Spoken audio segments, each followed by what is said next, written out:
Welcome to our இணையப்பட்டகம் channel. அனைவருக்கும் இனிய கிருஷ்ண ஜெயந்தி நல்வாழ்த்துக்கள். இந்த பதிவில் நம்ம இன்றைய கிருஷ்ண ஜெயந்தி நாளின் சிறப்புகள் குறித்து தான் பார்க்க போகிறோம். இந்தியாவில் மிக சிறப்பாக கோலாகலமாக கொண்டாடப்படும் பண்டிகைகளில் ஒன்றுதான் இந்த கிருஷ்ண ஜெயந்தி. கோகுலாஷ்டமி, ஜென்மாஷ்டமி, கிருஷ்ண ஜென்மாஷ்டமி, ஸ்ரீ ஜெயந்தி என பல்வேறு பெயர்களில் அழைக்கப்படும் இந்த பண்டிகை திருமாலின் 9வது அவதாரமான கிருஷ்ண அவதாரத்தை போற்றும் விழாவாகும். கிருஷ்ண ஜெயந்தி அன்று கிருஷ்ணரை குழந்தையாக பாவித்து வழிபடுவது சிறப்பான ஒன்றாகும். இன்றைய தினம் விரதம் இருந்து வழிபடுபவர்களுக்கு மகிழ்ச்சி, செல்வ வளம், நிறைவான வாழ்க்கை அமையும் என்பது ஐதீகம். அது மட்டுமின்றி இந்த நாளில் விரதம் இருப்பவர்களுக்கு மகாலட்சுமியின் பரிபூரண அருளும் கிடைக்கும். குறிப்பாக பல காலமாக குழந்தை பாக்கியத்திற்காக காத்திருப்பவர்கள் கிருஷ்ண ஜெயந்தி அன்று விரதம் இருந்து குழந்தை கிருஷ்ணரை வழிபட்டால் அடுத்த ஆண்டு கிருஷ்ண ஜெயந்திக்குள் கிருஷ்ணரே வீட்டில் குழந்தையாக வந்து பிறப்பார் என்பது நம்பிக்கை. குழந்தை வரம் தரும் கிருஷ்ண ஜெயந்தி இந்த ஆண்டு கிருத்திகை நட்சத்திரத்துடன் இணைந்து வருவது இன்னும் கூடுதல் சிறப்பாகும். ஆகஸ்ட் 26ஆம் தேதி இரவு 9 மணிக்கு பிறகுதான் ரோகிணி நட்சத்திரமும் துவங்குகிறது.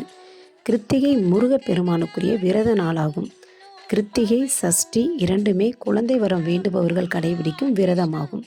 அதனால் இந்த ஆண்டு கிருஷ்ண ஜெயந்தி அன்று விரதம் இருந்தால் கிருஷ்ணரின் அருள் மற்றும் முருகப்பெருமானின் அருளால் நிச்சயம் குழந்தை பாக்கியம் கிடைக்கும். இந்த நாளுக்கு இருக்கும் மற்றொரு சிறப்பு என்னவென்றால் தேய்பிறை அஷ்டமி. இது காக்கும் தெய்வமான கால பைரவருக்கு உரிய வழிபாட்டு நாளாகும். வீட்டில் கிருஷ்ணர் சிலை அல்லது கிருஷ்ணர் படம் இருந்தால் அதனை சுத்தம் செய்து பூ வைத்து அலங்கரிக்க வேண்டும். பூஜைக்கு நெய்வேத்தியமாக கண்ணனுக்கு பிடித்த வெண்ணெய், சர்க்கரை, அவல், முறுக்கு, சீடை, இனிப்பு சீடை, அதிரசம், தேன்குழல் போன்ற பலகாரங்களை செய்து படைக்க வேண்டும். அதோடு மட்டுமல்லாமல் உங்களுக்கு என்னென்ன பழங்கள் கிடைக்கிறதோ அவற்றையும் படைத்து வழிபடலாம்.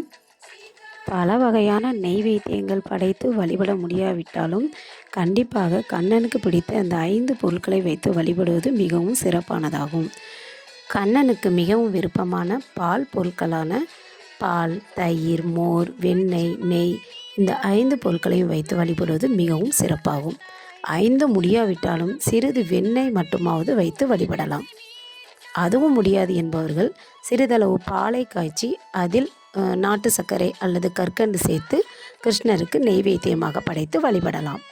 கிருஷ்ணருக்குரிய நாமங்கள், போற்றி பாடல்கள், மந்திரங்கள் ஆகியவற்றை சொல்லி வழிபடலாம். எதுவும் தெரியாதவர்கள் நமக்கு தெரிந்த கிருஷ்ணனின் பெயர்களை சொல்லி கூட வழிபடலாம். கிருஷ்ண ஜெயந்திக்காக அரிசி மாவினால் போட்ட பாதங்களை அன்று இரவு முழுவதும் அப்படியே விட்டுவிட வேண்டும். மறுநாள் காலை பூஜை அறையில் இருக்கும் கிருஷ்ண படத்திற்கு கற்பூர ஆரத்தி காட்டி வழிபட்டு கிருஷ்ணரின் பாதம் எப்போதும் நம்முடைய வீட்டில் பதிந்து இருக்க வேண்டும் என வேண்டிக் கொண்டு ஒரு துணியால் அந்த பாதங்களை துடைத்து சுத்தம் செய்யலாம். இந்த கிருஷ்ண ஜெயந்தி நாளில் மட்டுமின்றி எப்போதும் கிருஷ்ணரின் அருள் நம்முடைய வீட்டில் நிறைந்திருக்க வேண்டும். கிருஷ்ணரின் அருள் இருந்தால் அங்கு எந்த தீமையும் நெருங்காது. மனதிலும் வீட்டிலும் மகிழ்ச்சி எப்போதும் நிறைந்திருக்கும். ஐஸ்வர்யம் பெருகிக்கொண்டே இருக்கும். வெற்றிகள் குவியும்.